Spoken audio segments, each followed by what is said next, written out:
Hello बच्चों, let's see the question. Consider N evacuated cylinder chamber of height h having rigid conducting plates at the ends and an insulating curved surface as shown in figure A. A number of spherical balls made of a light weight and soft material and coated with a conducting material are placed on the bottom plate. The balls have a radius r much less than h. Now a high voltage source HV is connected across the conducting plates such that the bottom plate is at plus V naught and the top plate at minus V naught.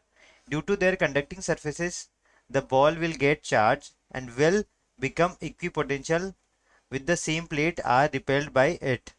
The balls will eventually collide with the top plate where the coefficient of the restitution can be taken to be 0 due to the soft nature of the material of the balls.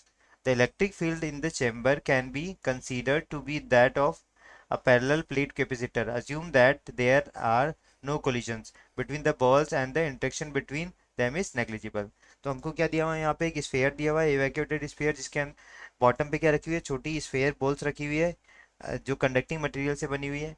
अब ये नीचे का charge हमारे पास कितना है, plus we naught है, top का charge कितना है, माइनस वी नोट है. इस पे इलेक्ट्रिक फील्ड इस तरह से कुछ लग रहा होगा. इसका जो बैटरी का पोटेंशियल होगा कितना दे रखा है, 2 वी नोट दे रखा है हमारे पास. तो हमारे पास जो इलेक्ट्रिक फील्ड होगा वो कितना होगा, 2 वी नोट बाई एच होगा. ठीक है. जब स्फेयर जो होंगे ना, बॉल्स बॉल्स एट बॉटम, जब बॉल क्या होगी, बॉटम पे होगी, तो इन पे चार्ज कितना होगा, हमारे पास चार्ज होगा के वी नोट. ठीक है. जब बॉल क्या होगी हमारे पास, टॉप पर चली जाएगी, टॉप पर चली जाएगी, तो किसका चार्ज होगा, ये इसका चार्ज होगा. ठीक है. तो कितना हो जाएगा हमारे पास, माइनस ऑफ केवी नोट हो जाएगा. ठीक.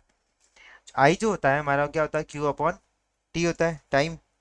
तो टी क्या है हमारा, time taken by sphere to move bottom to top, bottom से टॉप तक जाने में कितना टाइम लगेगा. तो जो हमारा एच हो जाएगा वो क्या आ जाएगा, half 2 v naught upon h into m into कितना आ गया है, क्यू इंटू टी स्क्वायर आ गया. ठीक है. तो इसको मैं लिखता हूँ एच इक्वल टू, ये 2 से 2 क्या हो गया मेरा, कैंसिल हो गया.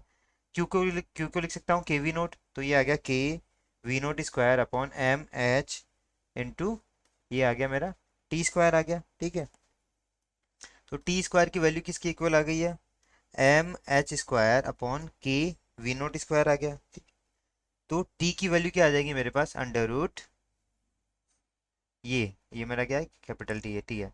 टी की वैल्यू क्या आ जाएगी, अंडर रूट आ जाएगी एम एच स्क्वायर अपॉन के वी नोट स्क्वायर आ जाएगी.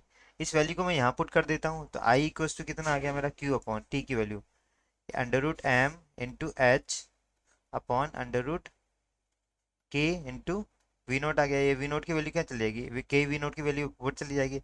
आई इक्वल्स टू कितना हो जाएगा, K under root K Q into V naught upon कितना आ गया, ये under root M into H आ गया. तो करंट जो हो जाएगा ये वी नॉट स्क्वायर होगा, सॉरी कितना होगा, ये वी नॉट स्क्वायर होगा. ठीक.